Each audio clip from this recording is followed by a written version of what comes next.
Oh man, hello, this is James Marland. I am doing something a little scary for myself.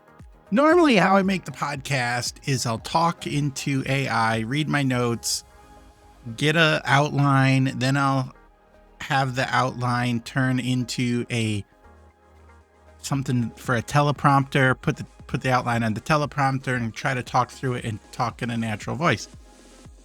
So what I'm doing now is I'm just taking my notes from the church leadership conference that I went to last week in Dallas, Texas, with a group from our church, 14 of us, plus a couple elders. And we just went to sessions on how they reached out to their community. One of the sessions I went to that I got a lot from, it was my first one. It was on where do you get leaders? And I think it was called The Easy Way to Develop Leaders. And this is a very important topic for me because I understand the development of leaders. I want to be a leader. I've often felt passed over for leadership, but also I feel like leadership and developing other people is one of the best ways to carry out the mission. And you can't get great things done without leadership and helping people. And I belong to a group in the church where we are helping marriages and we're helping couples. And one of the biggest bottlenecks and roadblocks for that service, for that ministry, is getting enough couples to want to lead other couples through the process, through the 14 to 20. It's 14 lessons, but it ends up being like 20 weeks worth of material because sometimes we go back and forth with the material. So anyways, I'm like, how do we find these leaders to lead more couples? Because I've been had great benefit from the service of other people, and it's not going to grow without leaders. You need leaders to lead it. So I went to this hoping to find ways to develop leadership. So I'm just going to read my notes. This is going to be my podcast on developing leaders from the church leadership conference, Watermark Church in Dallas, Texas. The name of the person who led it was Luke Simmons. And the title was Every Church Needs More Leaders, Stronger Leaders. This session provides actionable ideas for building their leaders your church needs to fulfill its mission. Leadership development made easy. So the first thing that Luke started out with was the title's a lie. There is no easy development of leaders. He just wanted to get people there. And I thought that was funny. Now, what the first point he said was there's two ways to get leaders. You either develop them yourself or you steal them from other people. No matter where you are, no matter where leaders come from, they are often, most likely, they didn't just step onto this earth with all the leadership skills and experience. Maybe they had skills, but not the experience. And somebody put into their life, built into their life, the experiences they needed to develop their leadership skills. So if you are missing leaders in your group or missing leaders in your church, you know you can't do nothing. You have to do something. And you need the best, from what I was gathering, the best way to get these leaders is to develop them. So how do you develop these leaders? And he's going to answer that later on. He had 6 or 7 main points. The first point is every believer is a disciple who should play a role in discipleship making. That's something the Bible commands.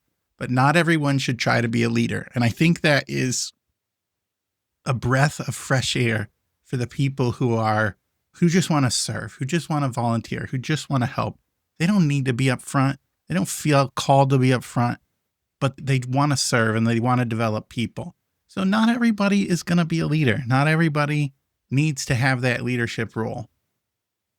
The next main point he said was the health and effectiveness of your organization will largely depend on the leadership that is being developed. And I thought, isn't that the truth? Because in our church right now, we're growing, we're reaching people, but there aren't enough leaders to lead groups, to serve in the ministry. Even we're talking, as the church grows, they assign elders to oversight. But the more you grow, the more they're assigning to the elders. And at some point, not today, but at some point, that's going to expand beyond what one person or two people or 10 people can handle. And so how do you give oversight and leadership to that group without the people? And I think that's something you might think it's a tomorrow problem, like leadership's a tomorrow problem, but it's a today problem. Leadership is developed over time. You don't microwave it. Sure, you can do things to create the environment where leadership is developed, but it's not something that's just going to happen and bang, you have it exactly when you need it. So the health is largely dependent on the leadership you're developing. This next point I really loved, and I found it very challenging, is that character development is the most important part of leadership development. Character development is the most important part of leadership development. And there's all sorts of reasons for that, but one of the things that I'm pulling from my experience is ethics and trust. If you don't have the trust of the people, if they don't believe that you're in it for them, if they don't believe you have their back, if they don't believe that you have the same vision and mission and values, they're going to hold back a little bit. They're going to spend energy on friction, energy on resistance, energy on pushing back. And the best environment is the environment that has the trust advantage. I think that's a book by Patrick Lencioni that I read a while ago. I think he called it The Advantage, and he called it trust was in there, I believe. Trust and ethics is one of the best ways to have a smooth working environment where nobody's second guessing, where you're all moving in the same direction. And, where this was a church leadership conference, but I love that the importance that Luke, I believe his name was Luke, put on character. Character is vitally important for leaders. Point number 4, we must joyfully embrace the reality that we will sometimes give away our best leaders. Oof, that hurts, doesn't it? Don't you want to just hold on to your leaders? No, they can't leave. I trained them for 5 years or 6 years or 5 months, and now they're moving on to something else. That's just the nature of leadership development. You can't hold on to everybody. You're going to develop people. They're going to contribute to the mission. Some of them are going to stay, and some of them are going to move on. I think that the warning here is if you get jaded when people take your leaders, if you get hurt, if you exude the essence of guilt on people when they leave, that is going to be not very attractive for leadership development. It's going to leave a bad taste in their mouth. And so just embrace that you're going to develop people. Some are going to stay and some are going to leave. But do it with joy. At its best, number 5 here was at its best, leadership development involves relational environments that combine knowledge, experiences, and coaching. Knowledge, experiences, and coaching. I'm trying to read my own writing here. It's difficult to say the least. Leadership experiences can go a long way to creating the impact that you want. It's very difficult to develop leaders 1 hour a week on a Sunday or 1 hour a week on a Wednesday during the ministry service. Sometimes you need that relational experience. And he goes into this further and gives you some examples. Sometimes you have to create that environment where people rub up against each other. It's so hard to do virtually. It can be done, but it's just different. You don't have those water cooler moments. We went to the CLC with a group of people, and we all rented the same Airbnb, and then we had an extra day after the event where we hung out together, laughed together, played together, asked questions from each other, talked about the conference together. Those types of environments will create a bond and an experience that you can't reproduce 1 hour on a Wednesday or 2 hours in a conference. We're going to do our leadership training, and that we're going to do it. You have to have that experiential where the knowledge is shared. Number 6, oh, this is so good. Leaders develop leaders. Systems and curriculum are not enough. This is sad, but I find this in my life. I love the theory of leadership. I read books on leadership. I listen to podcasts on leadership. And on my Facebook profile, I have leadership clips. But the problem is that does not develop me as a leader. All the courses I've taken, I did a master's in ministry, leadership studies. All the books I've read does not make me a leader. I'm knowledgeable, but I need the people to invest in my life. I need people to emulate. I think of a man from our church who I met with for a while, and I didn't realize this when I started meeting with him. He's rich. He's millionaire, multimillionaire, owns buildings and properties. And I started meeting with him because he had the character that I liked. He was retired and he was going on missions trips and funding missionaries. I'm like, why is he doing this? He could be doing anything. Why is he doing this? So I started meeting with him as my mentor, and his sense of generosity and holding loosely to money and property really rubbed off on me. He's still a leader, even in his retirement age, but he's just not forcing his way on people. He's not an upfront type of person, but he's such a leader with his money and generosity and showing people how to end well. I need more people like that in my life. One of the points here that we're going to get to is, well, what if nobody is trying to lead you? What if nobody is investing in you? I've been a little jaded on that myself because I sometimes feel like I get passed over. I sometimes feel like I've given a lot. I've learned a lot. I have so much to give, yet nobody's pulling it out from me. And I'm not one to demand the spotlight. What do I do? If I want to be developed, but I might not be, people might not see me. So we'll get to that. And take heart. There is an answer. So leaders develop leaders. You need leaders to invest in people.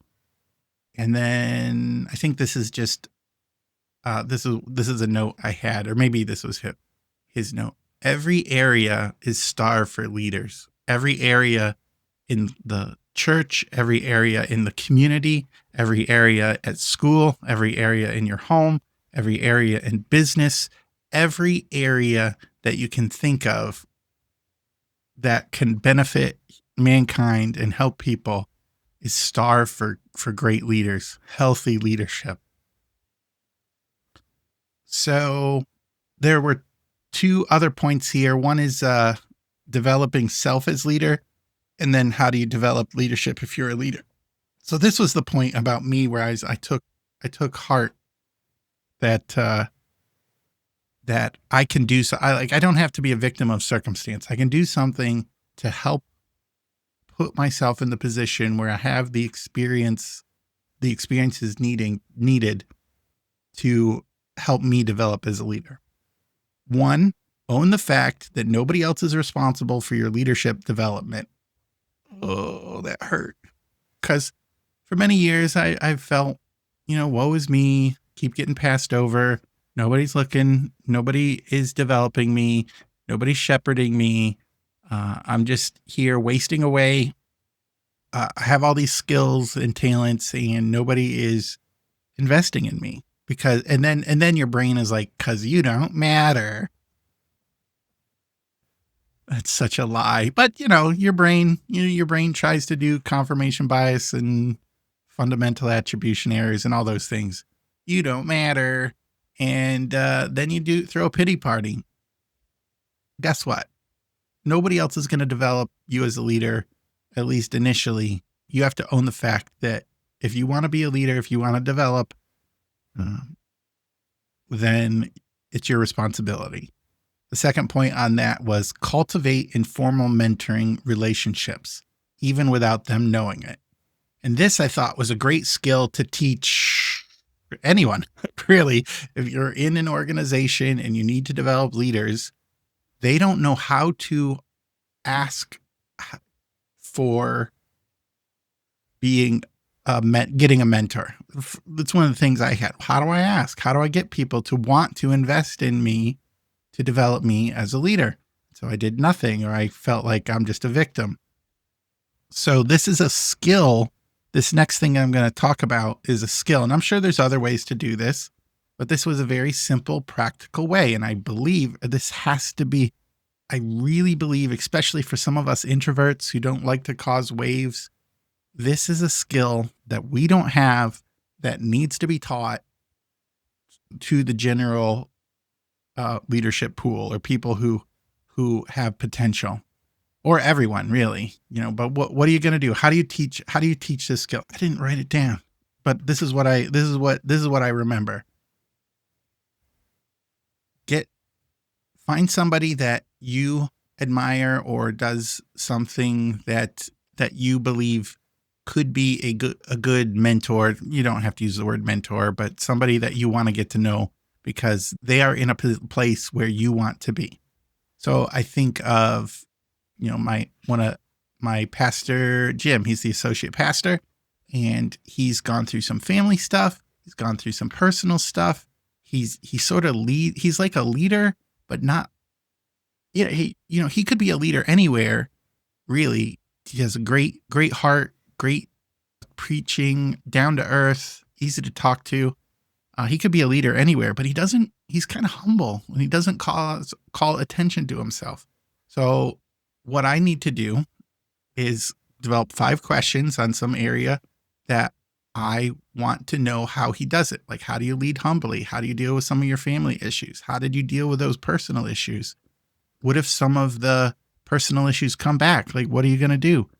How do you manage that? He also talked about developing leaders. We had a conversation about this. I'm like, well, how do you do that as you are thinking about leading the areas of ministry that you're over? How do you develop those leaders as we continue to grow? I want to know more about how he is thinking. So what am I going to do? I can develop the 5 questions and just say, hey, I respect you so much. We had a brief conversation. I have some more questions for you.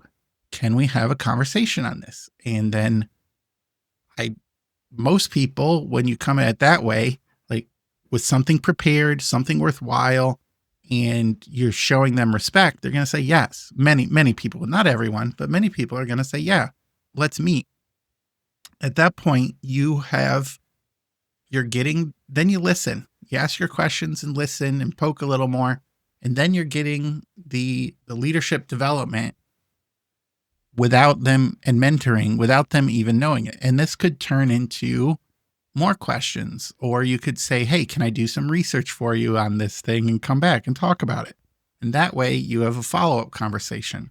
So this skill of getting exposure to the knowledge, experience of other leaders that you can learn from can be taught to many people. It's really easy. All it takes is the cost of a lunch. The third thing he said is for developing yourself as a leader. The first one was the fact that nobody's going to be responsible for your leadership. Cultivate informal mentoring. The third thing was invest financially in getting coaching. He said many of the pastors and people who are leading lots of people invest in their own leadership skills by getting coaching, whether it's focused or ongoing. You can do things to increase your own leadership ability. The action items he had, I feel like I'm out of order, but some action items he had was, when you're going to develop leadership, just do something. It's not going to happen. It's not going to happen without somebody putting attention and energy into it. And when you are developing leadership, he said, remember Leadership 101 pathway. And then he went on to explain it. When you're developing leaders, this was the 5 stages I do, you do thing. And you've probably heard this before. I do, you watch, we talk. Number 2, I do, you help, we talk. Number 3, you do, I help, we talk. Number 4, you do, I watch, we talk. Number 5, you do, somebody else watches. And that was developing leadership in different steps. Sometimes I think leadership is scary and handing off responsibility is scary because we don't do that process. Thinking about the group that I lead, the marriage group, we had a couple who had led a group before lead with us in our first time through. It was so much easier to lead with them and to watch what they did than to do it on your own. I think we probably could have done a better job at talking over things at the end, but I think we also didn't have this process as a roadmap for us, so we can do that going forward, and it's something I want to do. Well, as I lead groups, do that type of thing. The next step for developing leadership was don't go alone. If you're going to a place where somebody can learn something, take somebody with you. If you're going to a hard meeting, take somebody with you to watch. If you are developing some curriculum and you're doing some research, maybe have somebody help you and do some of that research with you and make them a part of the process. We often underestimate the be with factor, where somebody's just around you in the periphery and they watch how you act and then you talk about it afterwards. So if you want to develop leaders, don't go alone. And the final thing there was make sure you talk about it. Talk about what they do and help them process the environment. Then he talked about the 4 levels of delegation. You can delegate tasks, you can delegate authority, you can delegate anxiety, which means they are owners of it and they're worrying about it. And you can delegate leaders. I think it's tasks, authority, responsibility, then anxiety. I think that's out of order. When you delegate tasks, you get doers. When you delegate responsibility, you get leaders. When you delegate the anxiety, you get the owners. And I didn't have something for authority, but there's levels of delegation. You don't have to delegate everything all at once. I thought that was simple but brilliant. You can delegate portions of the responsibility until they become the owner of the responsibility. And then he had a chart that I checked the notes and I didn't see it in the notes. I don't know if it got taken down, but he had a chart that has one column that is what is needed to volunteer, what is needed to lead the adults, what is needed to lead leaders, and what is needed to lead the ministry. And then on the top row, that was column 1, the top row has knowledge, experience, coaching. And then I added the last column, who does this well, or who is the person that you can get the qualities of the person who does this the best, like the example. So if somebody's a volunteer in your greeter program, what do they need to know? What experience do they need to have? What coaching do they need to be a great greeter? If they are leading the adults in the greeter program, what do they need to know? What experience do they need to have? What coaching do they need? And then finally, if they're the leader of the greeter program, what do they need to know? What's the knowledge they need to have, the experience and the coaching they need? And then my column was, well, who does this the best? Is there somebody that has those types of qualities that you can sort of have the gauge? And it doesn't have to be somebody in your church, your ministry, who does this well. I did this type of chart with intake workers for therapy offices.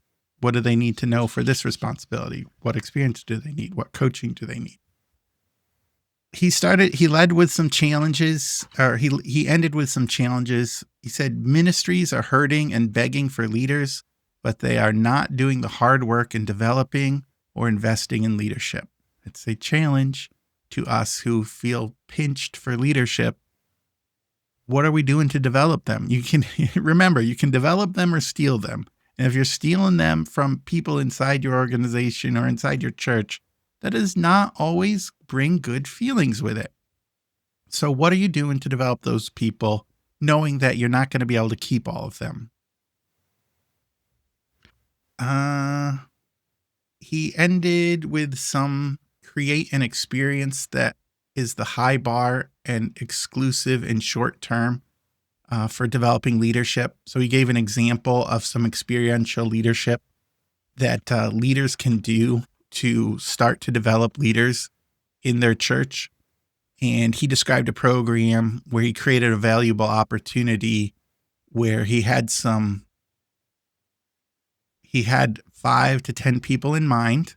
He wrote them a letter and he read the letter, and it sort of was setting it up. It set the expectations. He said it was a lot of work, but he also said, I see something in you that I want to invest in.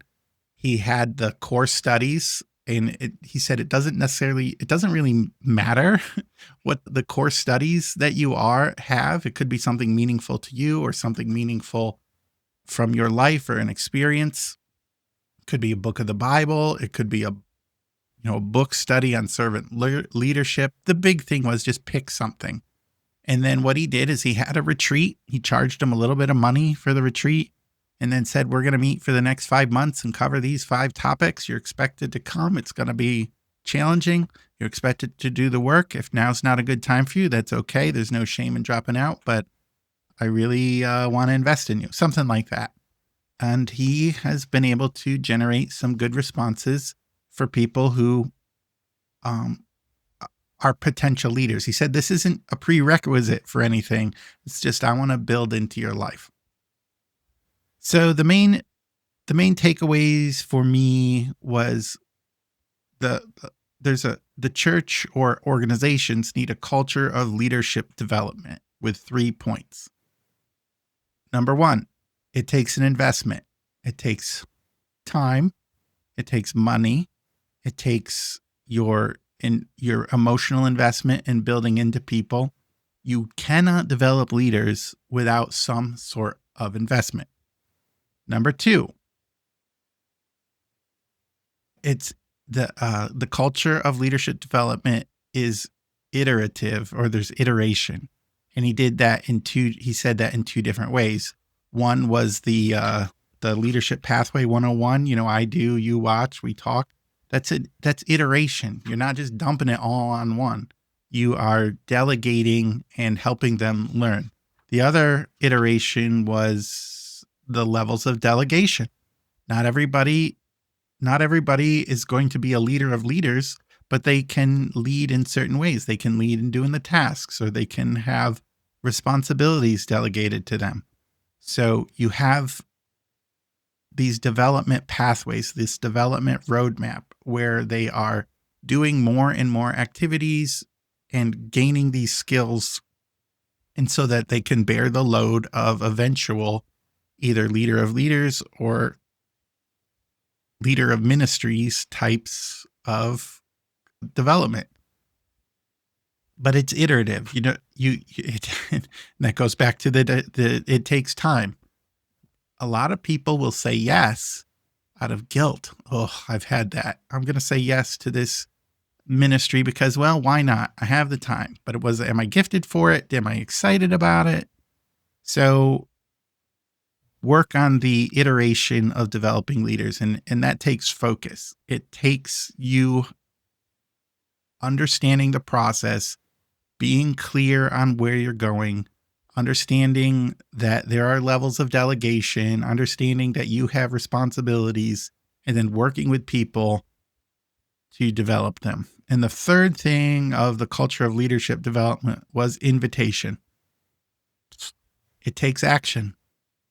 It takes you inviting people into your world to see what you do, to hear what you hear, to serve with you, in different ways. And it probably takes action long before they are ready to take on a ministry. So have this leadership pathway developed, but take action. So my action steps, what I'm called to do from this is I'm going to find a group of people to talk over some things with. I probably my main trouble is limiting the amount of stuff I want to cover, because there's several books that have made a big impact on my life. And there's several things I want to go over with a group of people to relearn. One of that would be Here on a Mission by Donald Miller, plus The Man's Search for Meaning. Those two books have had an impact in my life. I no longer feel like a victim. I feel like I have a mission in life. And I want to share that with other people. The other item would be 2 books on habits, Atomic Habits and Be Your Future Self Now by Benjamin Hardy. Atomic Habits, I think, was by James Clear. AI fact check me. But those 2 books are something that I am working on, and they've made an impact in my life. But I think if I did them in a group, it would be more beneficial. I would get more benefit, and also I could help people who are struggling. Then Redeeming the Future, the book on time management and rest. The Mountain is You. The Mountain is You is a great book about your limiting thoughts. And then forgiveness. I feel like God has given me a great gift for forgiving people for harms and slights and just giving it over to God. And that has made my life so much better and freer. I have a better relationship with my wife over it. I have a better relationship with my family over it. I don't hold on to things that have, in the past, have stayed with me. So that's my first action step. And then my second action step, as I talked about already, I need to find Pastor Jim and invite him to lunch and ask him a couple questions. So my final challenge, and the challenge from this whole thing, is don't wait.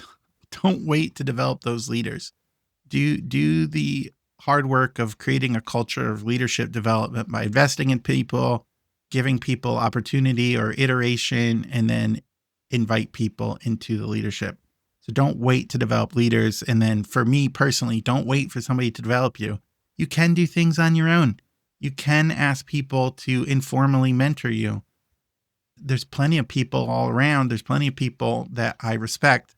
Just take some action on yourself, take responsibility, and go out and get developed as a leader. So I hope that helped. This was a little scary for me as I just talked through my notes on leadership development. But if you are looking for leaderships in your organization, I hope this helped you, give you some steps to take. If you're looking for church leadership development, this is something definitely we can use. We can always use more people who are great leaders of character in the organizations that are doing the best work for the people to make the lives of people better here on earth. Hey, it's now time to develop some leaders to help you put your mission in motion. See you next time.